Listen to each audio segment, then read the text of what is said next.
Okay, hello everyone. Welcome to the How to Be a Pro Networker webinar.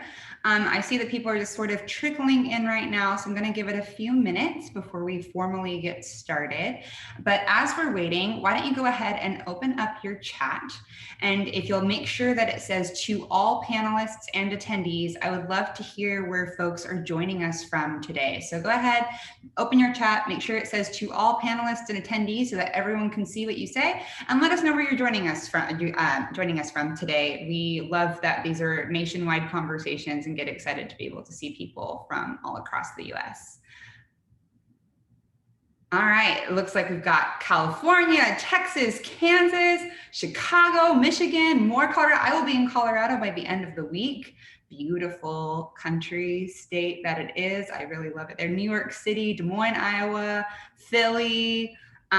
Excited to have people from all around joining us today. You'll also be able to use this chat feature throughout the entirety of the webinar. I love for these to be interactive experiences. I try to look at the chat periodically throughout, but it's also a great place for you to have conversations with one another as we go through.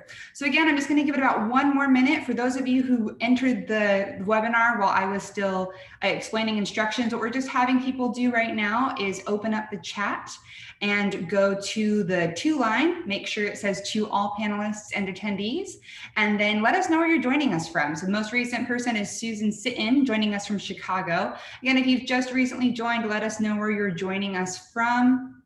Love to recognize the nationwide audience. We've already covered coast to coast and a few places in between. So excited to have everyone here. It is 12:02, so we're gonna go ahead and get started with a few reminders. So first and foremost, this is being recorded. And Kathleen, if you can take us to a reminder slide. This is being a recorded session so that you can go back to this and see it later. But also while you're here with us today, this has closed captioning available. If you wanna use closed captioning, you can hit the CC button at the bottom of the screen to make sure that the captions come in for you. You are also, like I mentioned before, welcome to use the chat throughout the entirety of the webinar. In order to use the chat, please ensure that the to line says to all panelists and attendees so that you can make sure people are seeing your messages. Later in this session, we are going to have our guest speaker, Nanena Umelo, give us a Q&A. And so when you go to that Q&A section, you'll want to go to the bottom of your screen, right next to the closed captioning box. It says Q&A. That's where you will submit questions, and I will be voicing those over for you here. And finally, we would love if you would complete the evaluation that we'll share with you at the end of today's session. It was just going to be about 3 minutes of your time, and it enables us to get everything that we need to continue to deliver these webinars for you. So just a couple quick reminders. Again, please keep in your mind at this time that you will fill out that short 3-minute survey at the end of this session. And then we're gonna go ahead and get into it. So this is being offered by She Should Run. We are a national nonpartisan nonprofit organization that focuses on increasing the number of women who are considering a run for public office by helping them realize their potential. A huge way that we do that is by ensuring that we talk about issues facing women's leadership, networking being one of them. And so if you've ever been curious about a variety of topics of women's leadership, we have former webinars that have been recorded available on our website, and we hope that you'll check them all out. Again, this is another reason why it's so great to have you fill out our evaluations. All of the ideas of what we get for what to deliver happen to come from you. So we're gonna get into today's session, networking. This is something that gets people anxious, gets people curious. We wanna get right into it. So why do networks matter? This is from, sorry, like my mouth is really dry today. There we go. This is from Melissa Mark Viverito. She was the New York City Council speaker, and she says, if you're committed to becoming part of a movement, you should find someone to help you along the path. And a lot of what we're going to talk about today is how networking is really a team sport, that you're gaining so much but you also have so much to contribute. For my extroverts in the room, this might be like, yes, I'm so excited. I love working with other people. For my introverts in the room, you might be thinking, oh, this sounds a little exhausting. I don't want to have to engage with that many people or be that social in order to have this huge benefit of a network. And you might fall somewhere in between that spectrum, like myself. I some days am really energized by those things, and other days could not think of anything more exhausting. The good news is we're going to give you lots of tips and tricks, and I encourage you to take notes, because the point is to create a network system that works for you, that revolves around things that you're already interested in, and that uses your talents and strengths to their best benefit. So the 4 areas of networking that we're going to dive into deeper are these different questions. So the first one is, networking is stressful and it's not fun. I'm exhausted I already have my full work day. I have my children at home. I have my dog to take care of. I'm doing whatever, that, and the other. Why would I add something stressful onto my plate? I want to fill my life with more things that are light, are fun, are relaxing, and networking doesn't feel like that. The other, networking common belief we have is that I don't want to have to be the person who approaches people. That seems like I'm forcing my company on others and forcing myself into a room. And if they wanted me, they would have invited me. And so I don't want to have to make things awkward by forcing my presence on people. The next is that events that are specifically curated for networking make me feel like it's fake, it's forced, no one's being themselves. I don't want to be in environments like that. I don't even know how to operate in environments like that. And then our last common networking belief is that I don't have enough time for networking. Again, I've got too much on my plate. I'm always busy. How am I going to find more time to network? And we're going to go ahead and just line by line debunk each of these. And you might not hear me say specifically, like, now we're talking about how it's fun and not stressful, but just keep in mind, we're going to go ahead and talk about all these issues. If one of these are a big concern for you and you don't feel like you've gotten an answer to it, again, we have a Q&A session at the end. Make sure that you're thinking about your question and you're taking notes along the way. So 3 really wonderful ways to think about this is that you can network while you're already doing something that you enjoy. You can turn it into a game for my competitive folks out there, and also keeping it in the game terminology is that it's a team sport, and that team sport piece is true no matter how you're doing it. So networking is something that has a big buzzword and it makes people nervous, but the truth is that it's so much easier to do and be successful at if you're already doing something that A, you either need to do, or B, and more importantly, something that you enjoy doing. So if you're not a drinker, maybe you're going to swap out a happy hour for a meetup group that focuses on something that you like. Maybe you love happy hours and you can gather a group there or do a trivia night. One example from my own life, something that both I enjoy doing and I already do, is go to the dog park. I regularly go to the dog park. I have a 7-month-old puppy. He has to get his energy out, and I like being outside. There's a little walking track and I can have a good time there. So while I'm there, it's so easy to strike up a conversation with other people because we have a common interest that has bonded us together, right?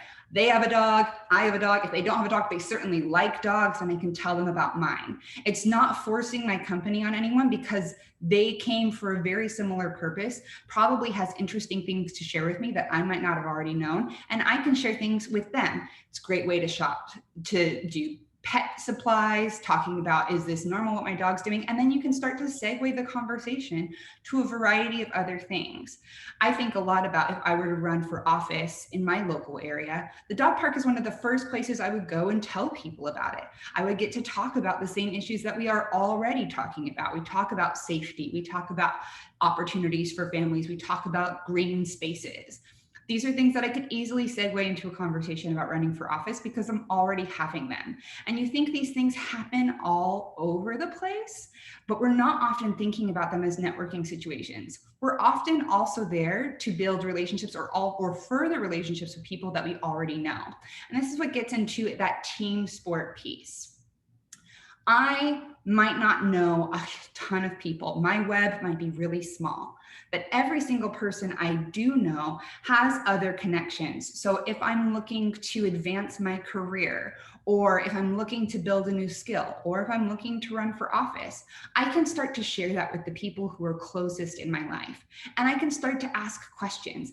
Hey, does anyone I know happen to know anything about fundraising? I'm new to fundraising and I'd love to learn more. Who do you know who could help me with that? And asking your network to be invested in you and work for the questions that you're working to answer. If you're knocking doors or if you're actively in a campaign, everyone that you talk to, you can say, who is someone else that you can help me share this message with? Recognizing that people like to talk about and have new information to share with the people in their closest circles. And even though you might not run in the same circles as them, you do have that Venn diagram of relationship, and asking people to be involved with that, in that with you. And finally is to turn it into a game. So many of us just need to get up and go, right? We need something to motivate us. And so we have a little tick box in our head. I think about it as like blackout bingo. So if I had a bingo card and I wanted to win, what are some things that I would do? So I'd find the host of whatever event I'm attending. Again, this is thinking about like a traditional networking event, but it even works in a digital world if you're going online. How can I connect to the host and thank them for inviting me? Did I shake hands with 3 new people? Did I talk about something I recently read and make a connection to my personal life? Having these bingo card of questions that you can have at the ready to determine if you're getting along in the networking realm. Sometimes I do this. I recently moved to a new area myself. And so I think about these things when I go and I'm going to be in a new environment, because I'm looking to meet more people. I'm looking to expand my network. So a list of 8 things that we have is if it's a bar event or if there's a general congregating area at the event, are you hanging out at that main area? And even if you're not drinking and assuming it's a bar, are you just being where people congregate? Are you placing yourself somewhere that people could invite you in or ask you a question? Again, did you introduce yourself to the organizer? Did you approach someone and treat them as if you were already friends, jumping into a conversation that focuses the interest on them and shows enthusiasm to be able to have that conversation with them? Did you find a reason to follow up with someone? If it's a name tag event, did you wear your name tag on the right side of your shoulder so that you can, as you're shaking hands, it's right in people's line of view? Did you ask questions that show interest? And some of us need to think about what those questions are going to be in advance, and then you have them in your back pocket ready to go. And did you say thank you every time you left a conversation so that you're leaving on a note of gratitude? Just simple things to make it more fun, and so that you have a checklist of things. Okay, I know what I'm doing. When you know the rules of the game, playing it is so much more fun because you can have that sense of accomplishment every time you do something from the list. So getting more into these different elements from our common beliefs about events feel forced and fake.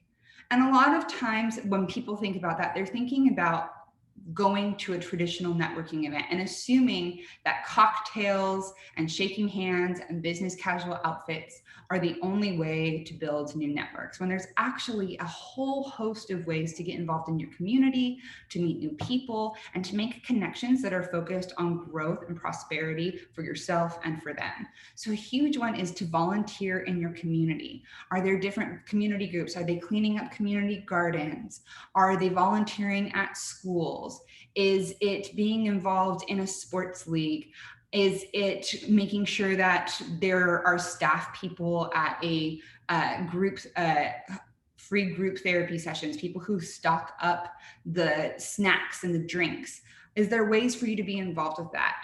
Can you attend an event hosted by your local political party? You already, when you're attending an event from your local political party, you have people who already ascribe to the similar culture and values as you that exist because of the party. So you immediately have a launching point of conversation that are founded in values. And when we found ourselves in values, we stop ourselves from that feeling of being fake or forced.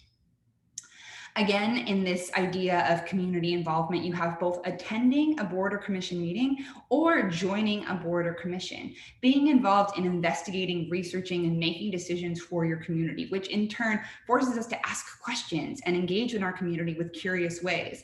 Also to assert our opinions so that people know that we have different ideas and expectations for things that are happening around us. And then we have these more informal things. You can use Meetup and host a book club or join a book club at your local library. You can join a fitness class and be a little bit chatty before or after the class. Again, going back to these competition tasks. Did I thank the trainer for hosting it for us? Did I ask if there's other regulars who I can meet regularly, who I can talk with and see what they've learned from the class? And finally, talking to your neighbors.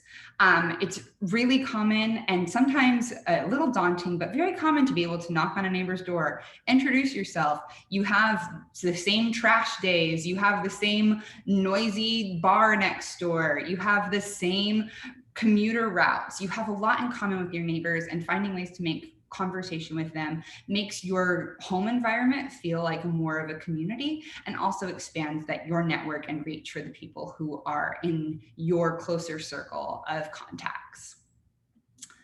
The next is there's not enough time.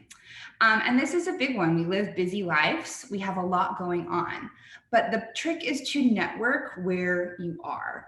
So maybe you don't have time to go to a new fitness class or join a book club or participate as a member of a board or commission, but I bet you're spending time on social media. Are you following people who you aspire to be like, know, or engage with? So these could be anyone from top influencers who you know you'll never meet, or people on a more local level who maybe you don't see all the time, but you'd like to cultivate and invest in a relationship with them.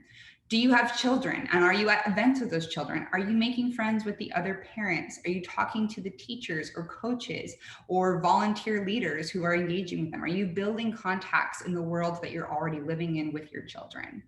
And finally, your workplace. Are you investing in those water cooler conversations? Are you getting to know more about the person 2 cubicles down from you other than did they deliver on the task right now? Do you know about where they're from, why they were interested in this job, what their interests or engagements exist with outside of work?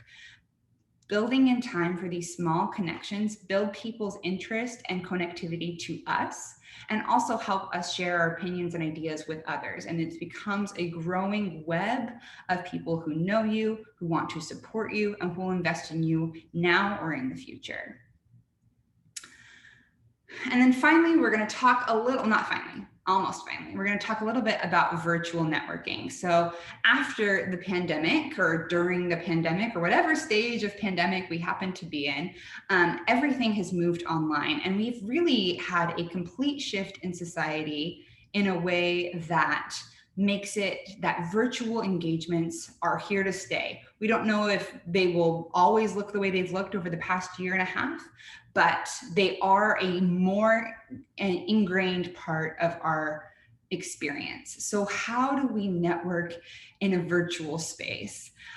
One, you're doing it right now. One of the reasons I so emphasize the importance of the chat is because it's so easy to say, oh, hey, Nanetta made a comment that I think is really interesting. I'd love to build on that.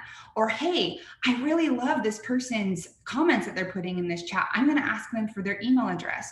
Or, hey, the host mentioned a specific article or idea. I'd love if they could send that to me afterward. Or, hey, in She Should Run's case, there's a whole community of these women who exist both inside this webinar and then beyond it. In our case, we have more than 28,000 women who exist on an online platform and are constantly engaging with one another in groups or in the full platform.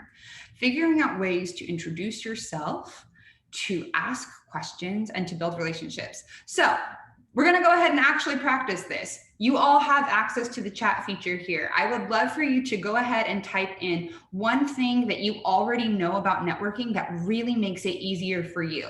And then 2, if you see someone who puts an idea that really resonates for you, either ask a question or thank them for sharing it. So the chat is open. I'll try to pull some of these out, but I want you to go ahead and share one of your #1 tips for networking, and then respond to somebody else's, either with a thank you or a curiosity and question. I'm going to give it a beat. I'll give it 1 minute because webinars are short. And again, as a reminder, you're going to want to make sure your to line says to all panelists and attendees. That way everyone can see it. Oh, come on, ladies. There we go. All right, so we've got small group Bible studies. Networking happens when you're working on a project already. Share something personal and unique about yourself. Attend free virtual events like this one. Okay, these are great ideas, more than we're going to be able to generate just by listening to me. Again, your second step is to look through some of these and find someone to either thank for the new idea or show curiosity by asking more questions. You can and build this relationship with the women right here. I'm going to go ahead and move to our next slide. But as I mentioned at the top, this chat is happening throughout the entirety of this session. I want you to continue to engage with one another. This is a great way for you to build your network in real time. All right, so next we're going to do where to grow your network. And there are 4 key areas that everyone has that are the easiest to start to build your network. These will seem really familiar to you, but I think it's a helpful reminder to not feel overwhelmed by the vast sea of people who we could go to. So the first is our personal circle. These are our families and our friends, the people who already support us, who are interested in our political or other pursuits, who know our pitfalls, who know our triumphs, and are intimately connected with us.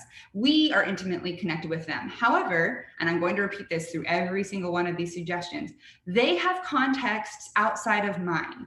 My sister lives close to me. Obviously, she and I have a close and integrated relationship, but she has children and I do not. She has friends at school who have children the same age as hers. She's involved in church projects that I'm not involved in. She's involved in running clubs that I'm not involved in. She has a whole host of people who I don't know. And a real-time example of growing your network, and this is not for a leadership pursuit, this was simply for a friendship pursuit. She knows that I'm someone who gets really niche involved with hands-on projects and likes to try new things, and that I'm also new to the area and looking for new friends.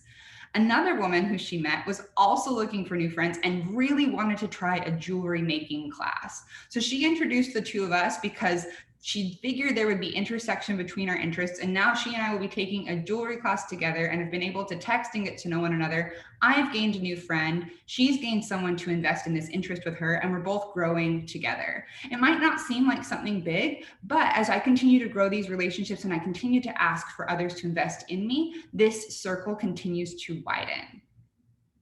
So the next is our professional circle. So these are the people who you know from work, who you know from the community, who you know from volunteering in organizations with donors. These are people who you rub shoulders with in more professional contexts and have more of that colleague type experience. These are the people who can really vouch for your tactical skills. So they might not love you in the way that your family and friends do, but they know what, this girl delivers on deadlines, or this person is a fantastic facilitator, or this person has great ideas and tech savvy, or this person knows whatever skill it might be, and they're going to have firsthand experience with the skills that you bring to the table. As you grow your web with these people, you can ask them to serve as a reference of credibility for your skills. So if you're specifically trying to move up in your career, take on a new leadership opportunity, run for office, these are the people who serve as indicators and proof points for that you can do what you say you're going to do. Next is our donors.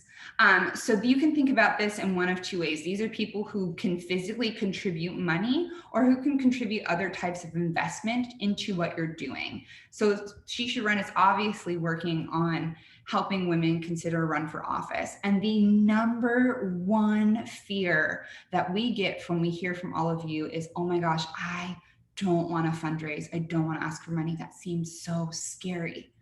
There's a whole group of people who are willing and actively involved in contributing funds, in hosting fundraising events, in asking for money in confident ways that you can learn from and invest in your life.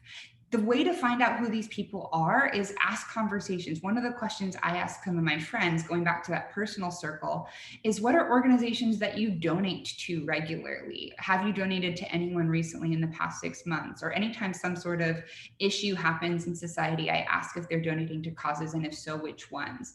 And then I go and check. I check Facebook fundraisers and who's hosting them, why they're hosting them. I check GoFundMe pages. Who do I know who's involved in these? Who do I know who's talking about these things? And what can I learn from them? And how can I get them to invest in me? And asking those humble questions from people who might bridge a couple of these circles with you. And then finally, the validators, people who, again, are going to add credibility to your name, not because like the professional circle, because they have firsthand experience with it, but they add credibility because of their status within the community. So someone who's already a leader in their own right, already managing or at a higher level that you were hoping to achieve, that their connection with you adds validity to your exposure to that same part of the team. So asking people to be your mentor, asking people to help you along your leadership journey is how you build these validators into your space. A really wonderful way, we get asked about mentorships all the time. And a really wonderful way to start to find a mentor is to ask people who are already in positions that you want to be in, who helped them get there? And are they in a place where they have capacity to help someone get to where they're at? And then saying, I'm really interested in finding a mentor. I'm asking these questions because of that. Can you help me find someone? They might not always have the yes answer that you're looking for, but by being aware of the need to fill this gap in your life and actively asking people to help you fill it, you start to get closer to building a group of validators in your life. We're going to go ahead and end this section with a quote from a Shisha-Run community member. She serves on the Atlanta's Department for Family and Children Services in Fulton County. So that's a a board within Atlanta's local governing body. And she says, the lifeblood to my success in all civic endeavors flows through my willingness to meet any and everyone. In getting out of the house and meeting others, I learned that networking was not only critical to my goals, but it was also critical to my growth. And Audra has shown time and again that, yeah, it's going to be a little scary and getting out of our comfort zones is really hard. But when we do it, we reap such rewards. She was recommended to the board to serve in this position because of her willingness to build networks. In her case, attending meetings, making comments, and showing that she had expertise in the field of children's services. So recognizing you have talents, you have skills, you have ideas and abilities that others are willing and eager to elevate. And that by networking and putting that on the table yourself, you're inviting opportunities that go along with it. So we're going to go ahead and move away from the instructional part of this webinar. We're going to get into a Q&A. So we're actively answering the questions that each of you put out for us. We're going to hear from Nenena Umelo, who is the founder and CEO of Black Hair Management. Black Hair Management is a wellness brand that specializes in hair care. In addition to providing self-care services, Black Hair Management is an adamant advocate for Black women and women of color in political spaces. And I've asked Nenena to give a little bit of an overview of herself and how networking has showed up for her. So we'll go ahead and hear from Nenena right now.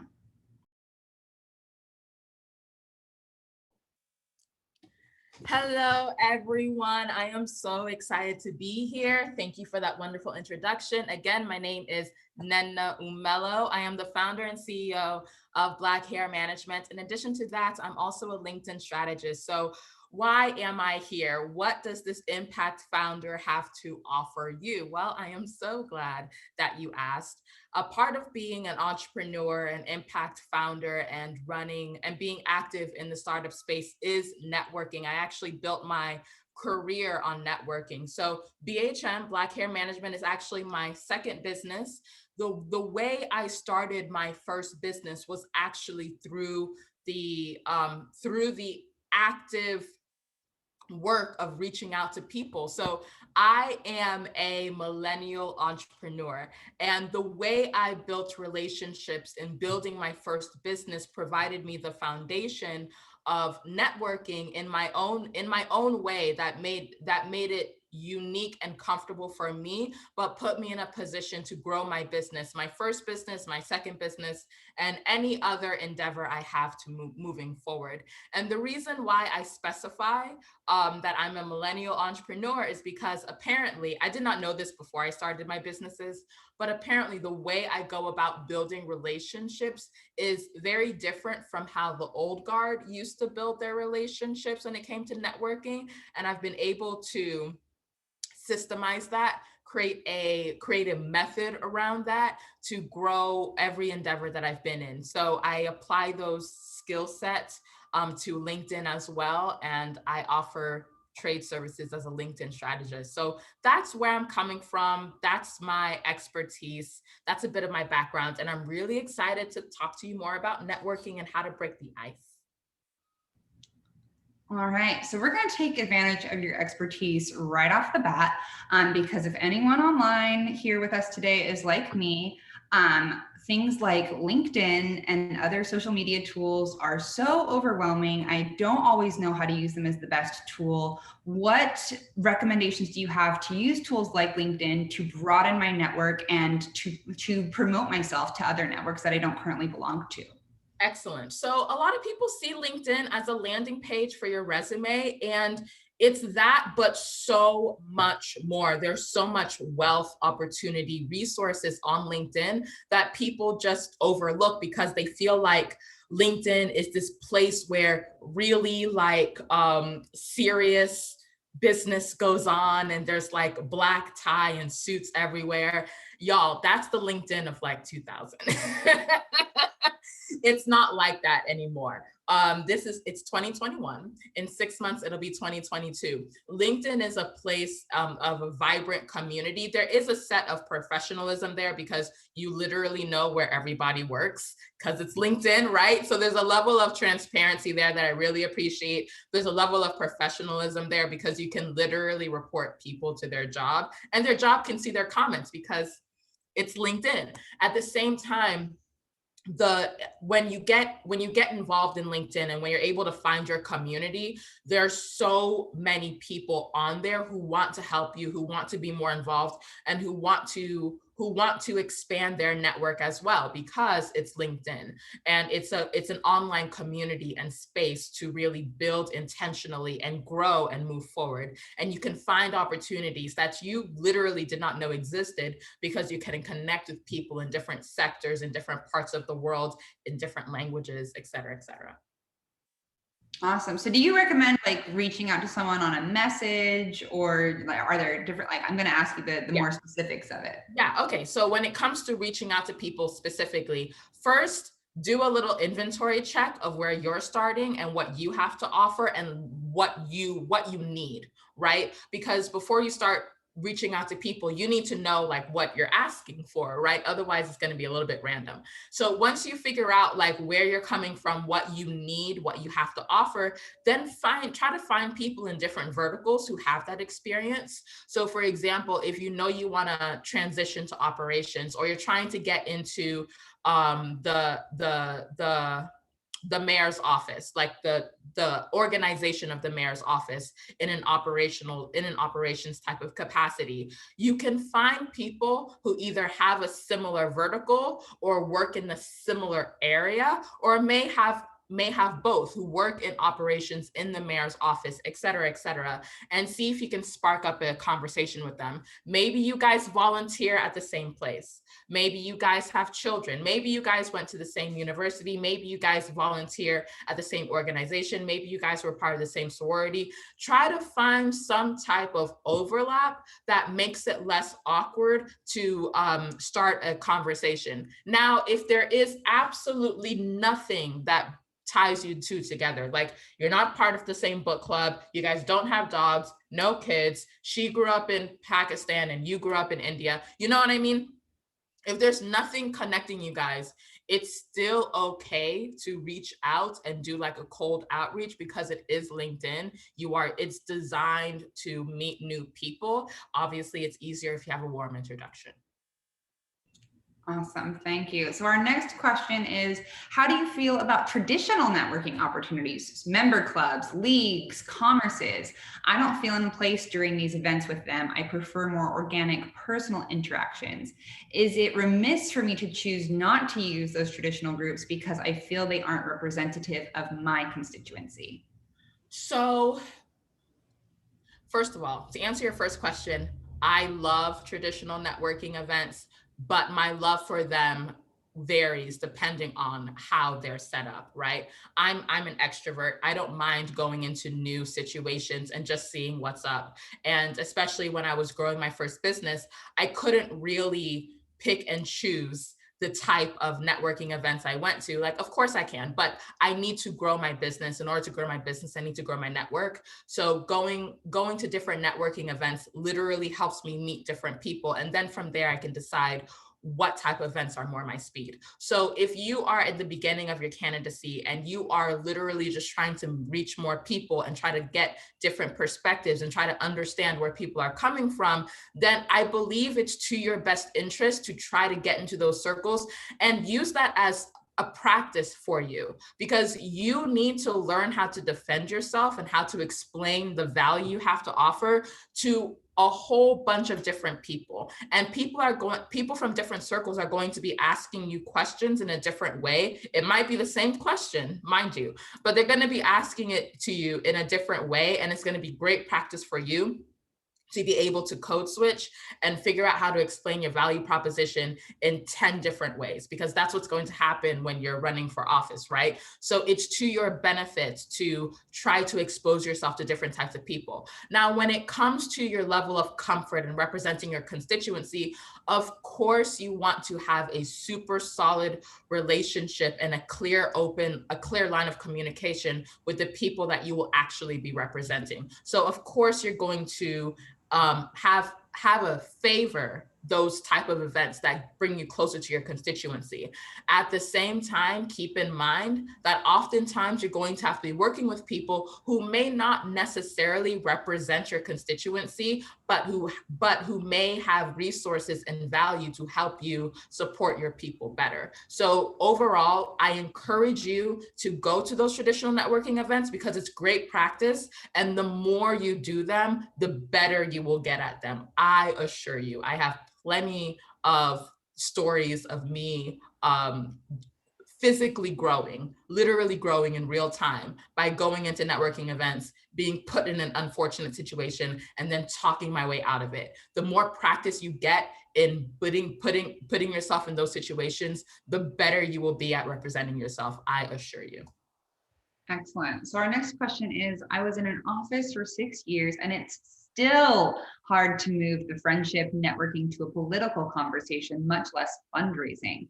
Many people are super uncomfortable with political conversations, especially these days. Like I'm in tons of groups, especially with kids, sports, etc. But my question, how do you translate that to political support? I feel like I volunteer everywhere, but many people I work with a lot just want nothing to do with politics. So how do I bring the conversation there? I understand that aversion. Y'all, politics is a language in and of itself. It's a different, like the way people talk about politics, it's like it's a different language, and it takes time and energy and effort to actually translate that to English. I get it. So remember, when you're trying to have those conversations, the personal is political. The personal is political. Name one person you know who does not have student loans. Tell me that isn't political. Tell me that isn't political. Name one person who has not been fraught with medical bills. Tell me that is not political. Name one person, if you don't have kids, it doesn't apply to you, but who does not struggle with childcare. Tell me that isn't political. Name one person who hasn't bumped on the road because of all these potholes, or doesn't see a bridge collapsing that they literally drive through every day. Tell me that is not political. The personal is political. Pay time off, parental time off, that is political. Things that impact you personally, the fact that your property taxes has increased every year, the fact that you can't get health insurance unless you're covered to XYZ, things that impact you personally on a very basic level have some type of interaction with a law, whether it's buying a new house, paying your taxes, trying to find childcare, figuring out your student loans, moving, getting your partner to the United States, et cetera, et cetera, et cetera. The personal is political. And if you can connect with other people, I'll use student loans because feel like that's something that everyone can relate to. If you can connect with someone else on student loans and different strategies to tax student loans, and then you could casually mention, oh, hey, wait a minute. I think they're trying to pass this thing in Congress that would eliminate 50 grand worth of student loans. I think that might be helpful. Hey, do you want to talk more about that? And they do. Why? Because everyone wants to get rid of $50,000 worth of student loans, right? That's just one small example. The personal is political. So if you can connect with them on something personal that's impacting their lives and just slowly introduce to them how that angle is political, because it is, it'll make sense to them. It'll feel like English because it is English. And I'm going to jump in with an answer to that as well. I love that you emphasize that the personal is political, which I think is so true. But I also want to go to that point you made at the beginning, that politics is its own language. And it's often really difficult. People watch the news or read different things or listen to podcasts, and it feels like this whole world that's intentionally keeping them away from it and using really large words or confusing words to keep them away from it. And like if you're like me, you might feel like, I don't remember that from US history. I don't want to get involved in the conversation. However, we are really good at having conversations about our values. If you value family, if you value friendship, if you value safety, if you value whatever you value, if you can narrow that down to 3 to 4 top values for yourself, you can found most of your conversations that would otherwise be political in a more value-centered space, and start to understand, do I share values with the person I'm talking to? Do we have different values? And should we learn how to talk about those different values in a common ground way where mine are still respected? You can't control how this person acts. So you can determine the boundary is, I will engage with this conversation so long as I'm respected, and I will hold myself to the standard of I will respect this other person. And if that boundary is ever crossed, it's time to end the conversation and move on, because your values are not aligned and there's nowhere else to go with that. And so I find that if I'm really having a hard time having a conversation about politics, and I want to be, if I shift that conversation and think less politics, more values, I have a lot more success in talking to people. Yes, 100%. All right, so we have 2 questions that I'm going to kind of mix together because both of them were in response to your discussion about LinkedIn and how to use it. So first of that question was, what do you mean when you say vertical? What is that, and how do I find people there? And the second is, you mentioned a lot of features that you say people are underutilizing. Can you be more specific about what these features are and how I go find them? Okay, yes, I apologize. So when I say vertical, I mean, vertical means like a lane, like what you're looking for. So I use the example operations and the mayor's office, right? So a vertical in that respect would be operations. You don't need to work in the mayor's office to be involved in operations. Operations is an industry in and of itself. So that's a vertical. Another vertical is the mayor's office. The mayor's office encompasses a lot between student advocacy, infrastructure, childcare, et cetera, discipline. There's a lot of going on within the world of the mayor's office that includes operations, but there's a lot going on. So you could say like government, public office is a vertical in and of itself. So when I say pursue different verticals, you could go through the lens of looking for other people in operations and trying to connect with them and see if they can help you get to your goal, because you need to know what you want. Or you can try going the government route and see if you can find someone who works at a board somewhere else that might be related to what you're looking for, and try to leverage those relationships there. So that's what I mean by vertical. Vertical just means lane. Yeah, that's a specialized term. And then the second question was, specific features when it comes to LinkedIn.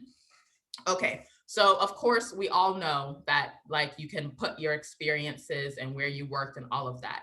In addition to that, I strongly encourage you to actually fill out the rest of your LinkedIn. So when it comes to your, when it comes to like the languages you speak, where you volunteer, the organizations you were a part of, the recognition, honors, awards, your basic profile, your resume is only going to fill up so much. I strongly encourage you to actually go through it and fill all of it out, because that's going to give other people a reason to connect with you. Like, you guys might have been part of the same sorority, you guys might volunteer at the same organization, you guys might both be a part of Planned Parenthood, et cetera, et cetera. So that's one really easy way to connect with people. In addition, on your desktop, if you log into LinkedIn, you'll, in the top right hand corner, you'll see LinkedIn news, and you'll see what's trending, and you'll see conversations that people are having. So right now, a really big conversation on LinkedIn is interns and how we all make mistakes. And there's a really engaged, lively conversation about making mistakes.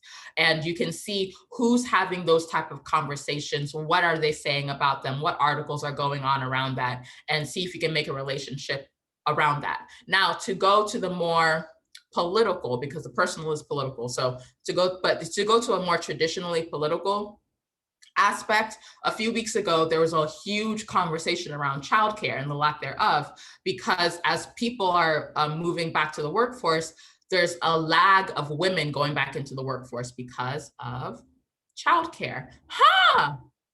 Is that personal? Is that political? What? On LinkedIn? Yes, on LinkedIn, because women do want to go back into the workforce.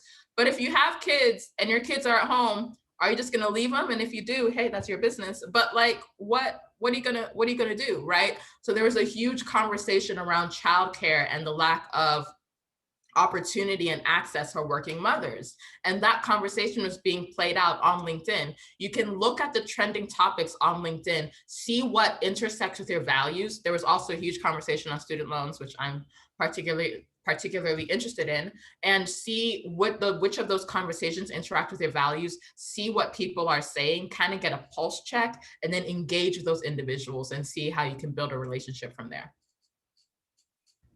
Excellent, thank you. So we have time for probably 2 more questions. So I'm pulling these through. So this one I feel like you can probably answer pretty quickly, and I also have a response as well. It's, what are the best apps and tools to track new contacts, especially for my phone? If I'm at the dog park, how do I add people's name without being awkward? Do you have apps? I have a suggestion if you don't. Go ahead. No. I do, and it's so low tech, you'll be so happy. Your contacts list. I'm so serious. No, I'm so serious. Like, people, when you add new names, you just add their name and their phone number, right? But if you actually look on the full contacts things, you can add their email, their address, their website, their socials, their everything, right? And it's all in one place. You already have your phone, you already have a contacts list. I'm literally telling you to use the rest of the contacts list. You don't need a fancy app. If you want a fancy app, you can get a fancy app, but your regular schmegular contacts list is a great resource. And I'll add to that, organizing contacts can be so important, especially when you're looking to run for office or pursue a different type of leadership journey. Sometimes you don't remember where you met someone, what they shared in that first conversation that'd be of value. So you can take down that information really quick while you're at the dog park using your contacts, or I use my notes sheet. And then you can go to what Shisharan offers as our networking map, where you put down first name, last name, contact info, what they have to offer. If you would think of them as a personal connection, professional connection, validator, donor, etc., and how you would hope to engage with this person in the future. We are still, every time you talk to people about networking, spreadsheets tend to live as, if you're pulling a huge network ask, spreadsheets are still considered one of the better ways to do that. And so we offer a spreadsheet template that can help you get started in that way. But I agree with Nana, a lot of the ways to get started are through your contacts, and just making sure that those are all recorded. I add to that, making sure you have a space to note down what is important from the conversation you had with them. Yep. And in your contacts thing, at the bottom, there's a section for notes too. Use it. Literally use your entire contacts. It's so helpful. All right, so this next question is, a lot of people have their elevator pitch ready. They are ready to go. You have someone who launched 2 businesses at this point. How do you weave your pitch into a networking conversation? Yes. Okay. So when it comes to, I want to like strike out the word networking for a bit and just focus on conversation. a conversation involves more than one person, and a conversation involves context, right? So when you are introducing yourself, think about the context, think about the conversation, think about the other person, because in a conversation like this, it's not about you, it's about the other person and what you have to offer as value. And then how you introduce yourself is going to be based on what you have to offer that you think they will find valuable, right? So and I'll use myself as an example. When I introduced myself, I picked up specific experiences in my life that is going to be helpful and informative to you guys, not something that's going to make me feel good about myself, right? Because I already feel great. So when I introduce myself, I think about the person that I'm talking to, and then I include experiences that's going to help you guys more specifically. So your elevator pitch should evolve based on who's in the conversation. So if you're talking to a bunch of moms about childcare, you may bring up different experiences than if you're talking to a bunch of other analysts. Like, I'm a data analyst. So if I was talking to a bunch of data analysts, I'd introduce myself differently. If I was talking to a bunch of non-tech people, I'd introduce myself differently. So it depends on who's in the room. Excellent. And so then the final question I'll land on, and this is kind of a hard question to end on, but I think it's an important one, is okay, let's say something's happened. I feel like my reputation is at risk or maybe has gone sour. How do I recover and bravely go into these same situations that we've been talking about this whole hour, knowing that I'm going to have to recover?